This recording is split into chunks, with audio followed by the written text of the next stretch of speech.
मैं बात करूँगा पोलो 1.0 MPI ट्रेंड लाइन ड्राइव करने में कैसी है। तो मैं आपको ये कार जो है ड्राइव करके दिखाता हूँ। तो इस कार को मैंने थोड़ा ड्राइव कर लिया है, मैंने पहले भी MPI इंजन ड्राइव किया है। तो मैं आपको इनिशियल एक्सपीरियंस सबसे पहले ये बता दूँ, जो सबका मेन सवाल रहता है 1.0 MPI इंजन के लिए कि क्या ये इंजन अंडर पावर्ड है। तो मैं आपको ये बता दूँ, ये इंजन बिल्कुल भी अंडर पावर्ड नहीं है। कैसे नहीं है वो मैं आपको दिखा देता हूँ, अच्छे से एक्सप्लेन कर देता हूँ कि इस इंजन को अगर मुझे नॉर्मली ड्राइव करना है, जैसे मैंने अभी किया 2000 RPM पे आके गियर चेंज किए। आप सिटी में ड्राइव करते हो, हाईवे पे ड्राइव करते हो, रिलैक्स्ड मैनर में आप ड्राइविंग करते हो, 2000 RPM पे गियर चेंज करते हो और आराम से कार चलाते हो। तो पहली चीज़ तो ये कि आप 2000 RPM पे गियर चेंज करके इसे आराम से चला सकते हो। डिसेंट पिकअप है, आप देख सकते हो, नॉर्मल पिकअप है। मुझे थोड़ी ज़्यादा पिकअप चाहिए, थोड़ा ज़्यादा एग्रेसिवली ड्राइव करना है, तो मैं 3000 पे भी गियर शिफ्ट कर सकता हूँ। मैं 4000 पे भी गियर शिफ्ट कर सकता हूँ। ठीक है, तो अगर आपको रिलैक्स्ड मैनर में ड्राइव करना है, आपको नॉर्मल यूजेज के लिए कार चाहिए, तो ये आपको कहीं से भी अंडर पावर्ड नहीं लगेगा। हाईवे पर आपको ओवरटेक्स करने हैं तो आप अच्छे से RPM बढ़ाइए, 3-4 हज़ार RPM पे जाइए और ओवरटेक्स कीजिए। बड़े आराम से आप ओवरटेक्स कर सकते हैं। ठीक है, जैसे मैं अभी चल रहा हूँ, 40 पे चल रहा हूँ, मैंने RPM बढ़ाए, ये गई मेरी कार 3000 RPM पे। आप देख सकते हो अच्छा पिकअप लिया इसने। 3000 पे मैंने गियर चेंज किए और मैं आ गया, और मैंने फिर 2000 पे गियर चेंज करके मैं बड़े आराम से 5वें पे आ गया। 70 पे चल रहा हूँ, 5वें पे चल रहा हूँ, रिलैक्स भी ड्राइव कर सकता हूँ। मुझे पिकअप चाहिए तो मैं पिकअप भी ले सकता हूँ। ठीक है, नॉर्मल ड्राइविंग के लिए इंजन अंडर पावर्ड तो कहीं से भी नहीं है। अब बात आती है कि अंडर पावर्ड का क्वेश्चन अराइज कहाँ से होता है। वो अराइज इसलिए होता है क्योंकि पोलो हाईलाइन TSI में आती है।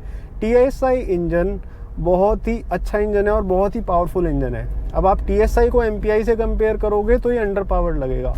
वैसे ही जैसे आप पोलो GTI को पोलो TSI से कंपेयर करोगे तो आपको पोलो TSI अंडर पावर्ड लगेगी, क्योंकि पोलो GTI में 180 bhp आती थी, वो और भी ज़्यादा पावरफुल था।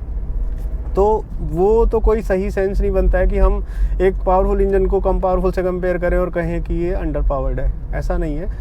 अब बात आती है कि जो 1.0 MPI इंजन है वो किस सेगमेंट में फॉल करता है। तो ट्रेंड लाइन आपका फॉल करती है 6 लाख की सेगमेंट में। वहीं अगर हम कंफर्ट लाइन की बात करें तो वो 7.25-7.5 लाख की सेगमेंट में फॉल करती है। वो थोड़ा सा प्राइसी हो जाती है। पर अगर हम 6 लाख की सेगमेंट की बात करें कि 6 लाख की गाड़ियों में अगर हमें कोई कार लेनी है तो कौन सी कार सही रहेगी, तो 6 लाख के हिसाब से अंडर पावर्ड बिल्कुल नहीं है। आप 6 लाख में कौन सी कार्स ले सकते हो? वैगन का टॉप मॉडल ले सकते हो, सेंट्रो का टॉप मॉडल ले सकते हो, या आप i20 का मैग्ना ले सकते हो 6-6.25 में। ठीक है, या आप इग्निस ले सकते हो। अब i20 इग्निस से अगर मैं कंपेयर करूं तो उनके मुकाबले इस इंजन में पिकअप थोड़ी सी कम है। मतलब आपको वो कम का एहसास कैसे होगा कि आप रेस लगाओ, इग्निस के साथ रेस लगाओ और i20 के साथ रेस लगाओ, तो आप रेस लगाओगे तो ये कार उनसे थोड़ा सा पीछे रह सकती है। ठीक है, 2 सेकंड का फ़र्क रह सकता है, बस इतना फ़र्क पड़ेगा। लेकिन पॉइंट वही है, क्या आप कार रेस लगाने के लिए ख़रीद रहे हो? अगर आप कार रेस लगाने के लिए ख़रीद रहे हो तो लुक नोवेयर एल्स, सीधा जाओ और पोलो TSI ख़रीद लो। वो कार बनी ही रेस लगाने के लिए है। वो कार का जो इंजन है वो इंडियन रोड्स के लिए तो ओवर पावर्ड है। ठीक है, आपको रेस लगानी है तो TSI पे जाओ। अगर आपको एक नॉर्मल रिलैक्स मैनर में ड्राइव करने वाली कार चाहिए तो ये पोलो MPI कहीं से भी अंडर पावर्ड नहीं है। ठीक है, तो ये जो कंपैरिजन्स होते हैं कि ये इंजन अंडर पावर्ड है, वैगन आर में तो 1.2 लीटर का इंजन आता है, इग्निस वाला उसमें तो इतनी ज़्यादा पावर है, 113 न्यूटन मीटर का टॉर्क है, इतनी हल्की कार है, उसकी पिकअप तो पोलो से भी ज़्यादा है।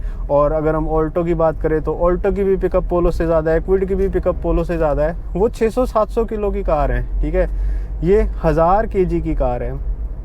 और उन कार्स का पोलो के साथ कंपैरिजन इसलिए नहीं है कि सिर्फ स्पीड ही सब कुछ नहीं होता है, और वो स्पीड इतनी नहीं है कि उनमें बहुत ज़्यादा स्पीड है। आप रेस लगाओगे तो मैक्सिमम 5-5 हज़ार RPM पे खोल के कार को चलाओगे, वो आगे निकल जाएंगी इससे। ठीक है, थोड़ा सा फ़र्क पड़ेगा, वो भी 1-2 सेकंड का, ज़्यादा नहीं।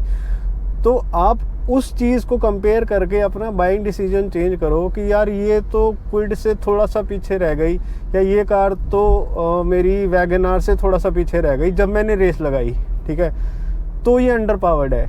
इस बात का कोई लॉजिक नहीं है, ये अंडर पावर्ड नहीं है।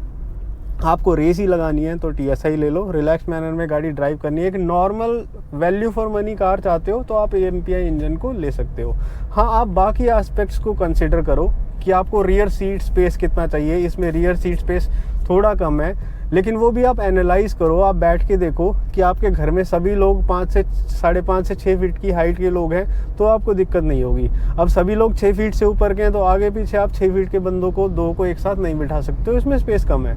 उन चीज़ों को कंसिडर करो, लेकिन अंडर पावर्ड वाला शब्द सुन के आप इस कार को मतलब डिस्कार्ड ना करें अपने बाइंग डिसीजन से। मेरा सिर्फ इतना बताना है। एक और एस्पेक्ट बचता है इस इंजन का कि ये इंक्लाइंस पर, स्लोप्स पर कैसा परफॉर्म करती है कि हम 4-5 लोग बैठ जाएंगे तो क्या ये पहाड़ों पे लेके जाएंगे तो क्या ये चढ़ पाएगी, उस चीज़ से भी आप बिल्कुल कंसर्न ना रहें। ऐसा कुछ भी नहीं है, मैंने इसको थोड़ा बहुत स्लोप्स पे भी चला के देखा है, फ्लाईओवर पे भी चढ़ा के देखा है, तो बिल्कुल नॉर्मल चलती है कार। अगर चढ़ाई आ गई है तो आप गियर कम करके RPM बढ़ा के कार चलाते हो, किसी भी कार को आप ऐसे ही चलाओगे, ठीक है। तो उस सेंस में भी आपको ये कार कहीं से भी अंडर पावर्ड नहीं लगेगी। पोलो ट्रेंडलाइन के मैं एक्सटीरियर की बात करूं तो ये है इसका फ्रंट प्रोफाइल, और फ्रंट में अभी जो 2019 से पोलो आ रही है उसमें हमें GTI वाली ग्रिल मिलने लग गई है। GTI बंद हो गई है तो अब ये वाली ग्रिल VW ने इस वाले अपनी नॉर्मल पोलो में डाल दी है, तो जो कि बहुत ही अच्छी चीज़ है और ये इस कार की लुक्स को बहुत ज़्यादा एनहेंस करता है। फ्रंट में हमें ड्यूअल बैरल रिफ्लेक्टर हेडलैम्प्स मिल जाते हैं और नीचे हमें कोई फॉग लैंप नहीं मिलते हैं इसके अंदर। सेकंड मॉडल कंफर्ट लाइन से हमें फॉग लैंप्स मिल जाते हैं और हाई लाइन में भी हमें वही फॉग लैंप मिल जाते हैं। तो फ्रंट में सिर्फ इतना ही डिफरेंस है कि फॉग लैंप मिसिंग है और यहाँ पर एक क्रोम की लाइनिंग मिसिंग है। तो ये वाली जो ग्रिल है ये बहुत ही अच्छी ग्लॉस ब्लैक फिनिश में दी गई है, लेकिन इसके ऊपर नीचे एक क्रोम की स्ट्रिप दी गई है। इस वाली लाइन पे क्रोम की स्ट्रिप आती है कंफर्ट लाइन और हाई लाइन में, वो यहाँ पर नहीं है, जो कहीं ना कहीं मुझे ये वाली लुक पर्सनली ज़्यादा बेटर लगती है। वो क्रोम स्ट्रिप मुझे पसंद नहीं है। साइड प्रोफाइल की मैं बात करूं तो ये है पोलो का साइड प्रोफाइल। टायर्स जो हैं वो 14 इंच के स्टील व्हील्स मिलते हैं ये व्हील कैप्स के साथ, इसमें हमें अलॉयज़ नहीं मिलते हैं। सेकंड मॉडल कंफर्ट लाइन में 15 इंच के अलॉयज़ और हाई लाइन में 16 इंच के अलॉयज़ मिलते हैं। ये है इसका पीछे से प्रोफाइल। जो टेल लैंप्स हैं वो नए वाले टेल लैंप्स हैं और काफ़ी अच्छी हमें इसके अंदर LED वाली लाइट्स मिलती हैं। रिवर्स जो लाइट है वो सिर्फ लेफ़्ट वाली में है, एक ही रिवर्स लाइट मिलती है, वो पोलो में हमेशा से रहा है। 4 पार्किंग सेंसर मिलते हैं और ये जो नीचे प्लास्टिक की क्लैडिंग आप देख रहे हो, बहुत ही अच्छी प्लास्टिक की क्लैडिंग दी गई है और ये कंसिस्टेंट है। हर वेरिएंट पे हमें ये प्लास्टिक की cladding through out the body of car मिलती है। आप देख सकते हो पीछे है ये क्लैडिंग, यही क्लैडिंग साइड में भी चल रही है। और अगर मैं फ्रंट की बात करूं तो ये फ्रंट बम्पर में भी नीचे मुझे ये वाली क्लैडिंग मिल जाती है। की बात कर लेते हैं तो पोलो ट्रेंडलाइन की कुछ ऐसी की मिलती है हमें। 2 कीज़ मिलती हैं, मैनुअल कीज़, और इससे मैं कार को आप देख सकते हो ये अनलॉक है और ये लॉक है। तो लॉक पे भी ये फ्लैश करता है और यहाँ पर ये रेड ब्लिंकर फ्लैश करता है कार के अंदर, तो आप देख सकते हो ब्लिंक कर रहा है। और अब मैं इसे फिर से अनलॉक करता हूँ, ये हो गई अनलॉक, ये हो गई लॉक। तो मुझे सेंट्रल लॉकिंग मिलती है, बट मुझे जो की है वो रिमोट वाली नहीं मिलती है पोलो ट्रेंडलाइन में। और पोलो ट्रेंडलाइन में आप देख सकते हो ऊपर ये एंटीना लगा हुआ है, ये एंटीना सेम है सारे वेरिएंट्स ऑफ पोलो में। तो आपको रेडियो प्रिपरेशन और जो आपके स्पीकर्स हैं वो वायरिंग के साथ इसके अंदर इंस्टॉल मिलते हैं। लेकिन अंदर मैं इंटीरियर्स की बात करूं तो म्यूज़िक सिस्टम में मुझे कुछ नहीं मिलता है। म्यूज़िक सिस्टम मुझे खाली मिलता है।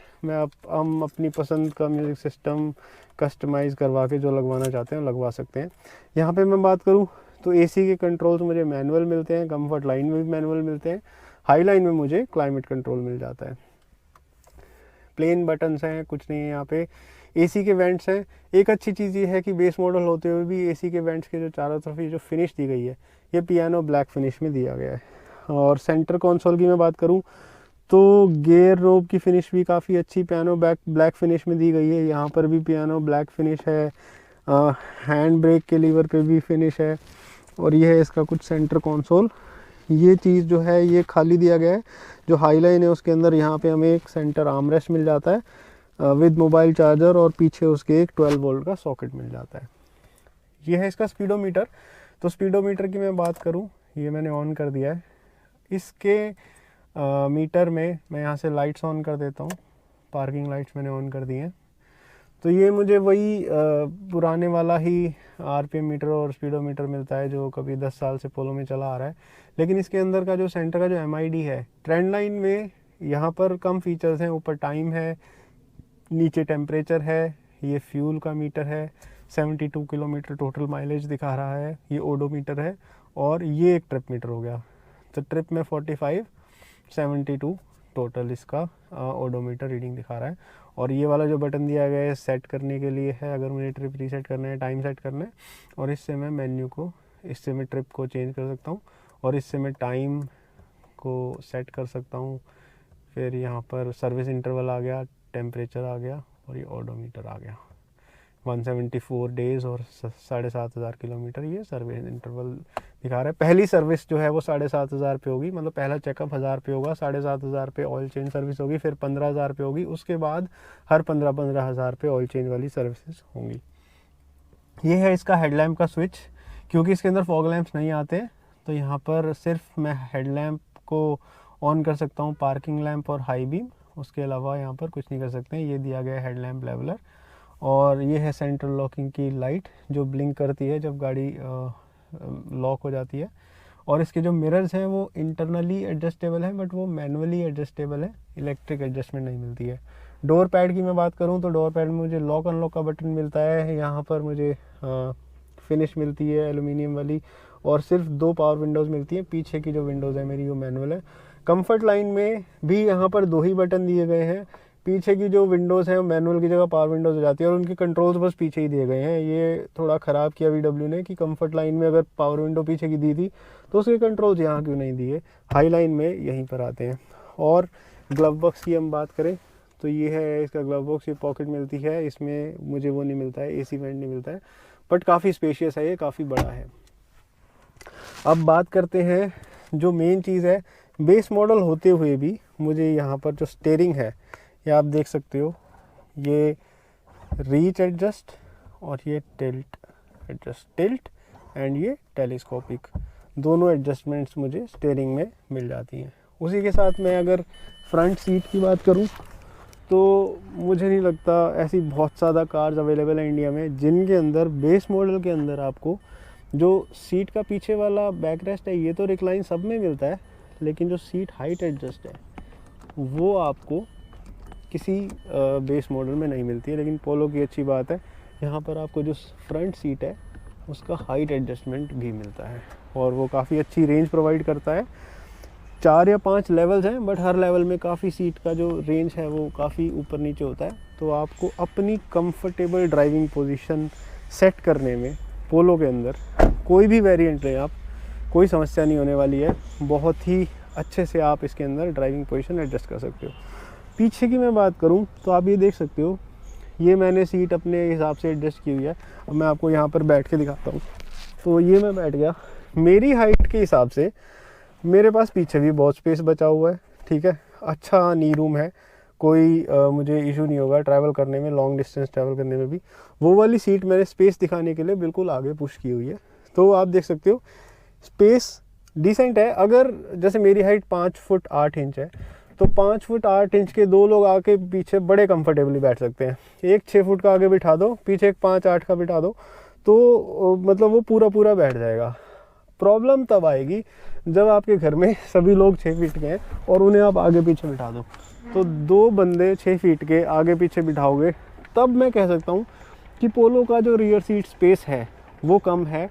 तो अगर आप कंफ्यूज है कि भाई पोलो लें, रियर सीट स्पेस के बारे में बहुत सुना होगा, कम है, तो एक बार देख लो आपके जो यूज़ में होने वाले आपके घर में जो लोग हैं कैसा यूज़ होने वाला है। एक बार सारी फैमिली वाले जाके गाड़ी में बैठ के देख लो, आपको कोई समस्या लगे पीछे स्पेस की तो ही इसे रिजेक्ट करना। ऐसे रिव्यूज़ देख के और लोगों के कहने से हर जगह आपको लिखा मिलेगा पोलो में रियर स्पेस जो है वो कम है।